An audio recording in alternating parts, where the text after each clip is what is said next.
A man sentenced to 32 years for drunk driving, crashing, and killing 3 people. The defendant killed nearly an entire generation of my family that day. 3 people killed, all members of the same family. Dr. Vincent Rizzo, his wife Mary, and Dr. Michael Rizzo. Investigators say 41-year-old Timothy Vanderveer was driving nearly 100 miles per hour with a blood alcohol level nearly 4 times the legal limit. Relatives of the Rizzo family were emotional during today's sentencing. Little by little, if we continue to get sentences like this, it may make a cultural shift in this state. Hopefully many will understand the consequences that can occur with drinking and driving, and that others won't have to feel the same challenges that we had to go through with this. Now, Vanderveer apologized for his actions and says he regrets what happened. Years before that deadly crash, Vanderveer's driver's license was taken away in Wisconsin. Now lawmakers are in the process of trying to close a loophole in the system. Lauren Linder has that story.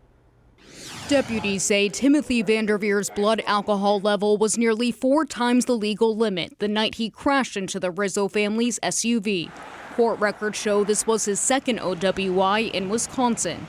He got his first in 2005, and as a result, Wisconsin took away his driving privileges indefinitely. The state's Department of Transportation says it entered that information into what's called the Problem Driver Pointer System, or PDPS, a system that other states can search to see if a driver has a serious offense. 3 years after his drunk driving citation, Vanderveer filled out this application to renew his Illinois driver's license. He wrote no when asked if his driving privileges had been revoked in any other state. Dave Drucker is a spokesperson for the Illinois Secretary of State. Why didn't the state of Illinois see Vanderveer's 2005 conviction in the PDPS system when he first renewed his license in 2008? At that point in time, Illinois did not have a system where we would look at all driver renewals in the system, but would do it for truckers and for first-time applicants. We would check in people moving in from another state.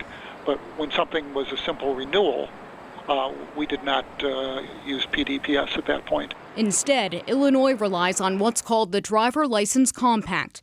This compact is an agreement between states to share information on drivers with serious offenses like OWI. Wisconsin is one of 5 states that does not belong to the compact. So the only way we would have known would be if Wisconsin officials had let us know. We asked the DOT about the Driver License Compact. A spokesperson told us participation would require legislative action, and the Wisconsin legislature has not taken that action.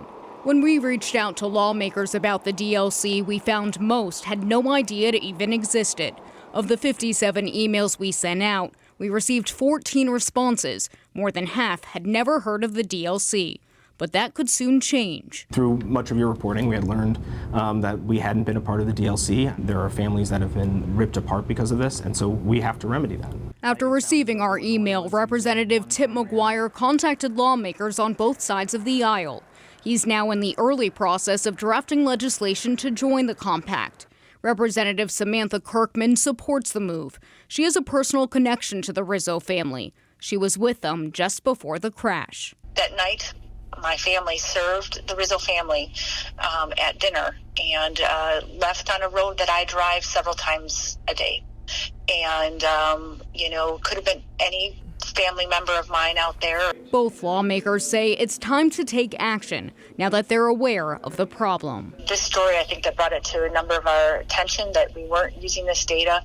Thank you guys for covering this and for making sure that this issue was brought out there. The Rizzo family tells me they fully support joining the compact and they hope it will happen soon. Right now, though, a timetable remains unclear.